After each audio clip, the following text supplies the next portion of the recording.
Yeah, it is an undulating circuit, but this is how it looks as the riders line up. At 26-0, JD Beach heads row 1 alongside him, Kornbau and Uribe. Andrew Lee, Ashton Yates there on the second row with Rocco Landers. Dion Campbell has a great qualifying. He heads row number 3 in 7th. Isaiah Davis heads row number 4 in 10th place. Bobby Davies here in the middle of the 5th row. And Trevor Watson in the middle between Anthony Norton and Nathan Seeler.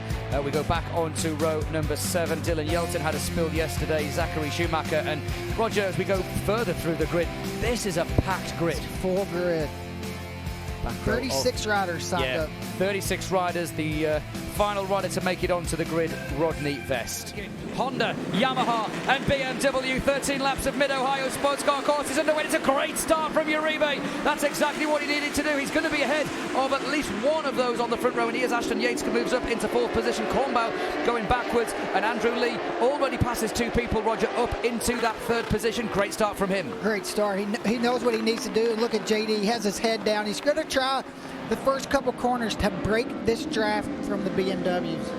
Remind you that there are 5 riders still very, very close together in this championship, but doing exactly what he did last time out at VIR. It is JD Beach on the Honda, the CBR 1000, and Ashton Yates has gone down. I thought I heard something in my earphones, and unfortunately for Ashton Yates, he is one of the title contenders, and that could be goodbye to the championship for Ashton Yates. Across the line we go, and the advantage is 1.2 seconds in the first lap is the advantage of JD Beach. That is impressive. Yeah. He's got to keep his head down, though. See another rider down, Trevor Watson, I believe, the 800. Yeah, and that looks like it's at the end of the lap. So, unfortunately for Trevor Watson, he walks away, and his race is over now. And he extends that lead now with Kornbau having been overtaken by Dion Campbell. This is a great ride from Campbell. This is the battle for 4th place, currently led by Landers, as again now Campbell looks up the inside. This is the best that we've seen from Campbell. Nolan Lampkin's in that battle as well with Jason Waters. Yeah, Taylor Knapp, they're running 10th on their Aprilia. Yeah, a very good start for Knapp, and through on the inside. Rocco Landers leaves the door open, and through he goes. He's going to get swamped here by 2 of the Yamahas. The Suzuki losing out to the 2 BPR machines as Dion Campbell now runs in a career best, what would be a career best 4th position. 10-9, which is, oh, and Andrew Lee. I was just about to say would only have a 1 point lead. That could have been a disaster, and that will be a wake-up call for Andrew Lee. Some passes and some mistakes as well. You see the second rider. Look at the front end. That was an incredible save by Andrew Lee. That was one of the best saves we've seen. Ashton Yates on the floor. That removes one of our title contenders. Bryce Kornbau will close it in the battle for 4th. So realistically, as the leaders now start lap number 3, the gap, or rather the lap, so the gap stays the same. It's 2.8 seconds is the advantage, as Rocco Landers now coming under pressure from Waters, and Rocco doesn't look comfortable here. The 2 Yamahas were able to pass him last lap and pull a nice gap already. Now it's Jason Waters' turn. He's got to get in the top 15. That 1 point could make a difference. Make the difference, and you see how hard he's pushing. He's got a really good run. Now the Kehoe able to make the move on the brakes, gonna have the spot. I tell you what though, Simmons there was not so shabby on the brakes, was he? And down has gone the 191 now. Unfortunately, he crashes out.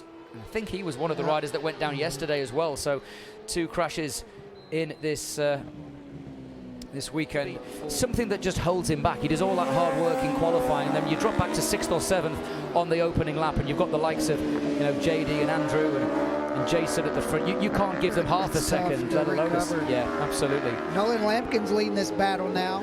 In fact, it's not a tree, it's a quartet, because Isaiah Davis has now got himself onto the back of this. So we're looking at Nolan Lampkin, who is running in 6th position. He's behind Dion Campbell. Then it's Jason Waters in 7th. Rocco Landers in 8th. Absolutely, we're looking there then at Andrew Lee, and he has now been caught. This is the battle for the final podium, and potentially, Roger, a change in the championship. Andrew Lee, who has led the championship from the start, and Kornbau goes through on the inside. I was very close there between the lapper who didn't know that they were coming, and Jason Uribe, and here come the battle for this 3rd position. Andrew Lee is hanging on by the smallest of margins here.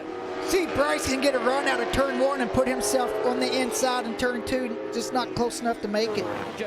Does he win this race and finish 2nd, or does he lead the championship as we come down in towards the braking zone, and Bryce Prince goes through on the and they both managed to make it through.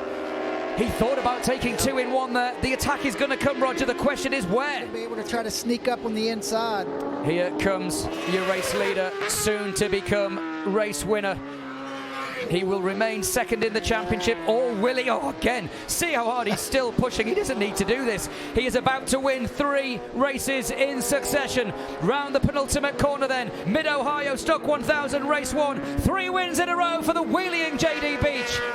Second place for Jason Uribe. And does Andrew Lee hang on just across the line? The excitement, I think a lot of that has to do struggling early on in the year.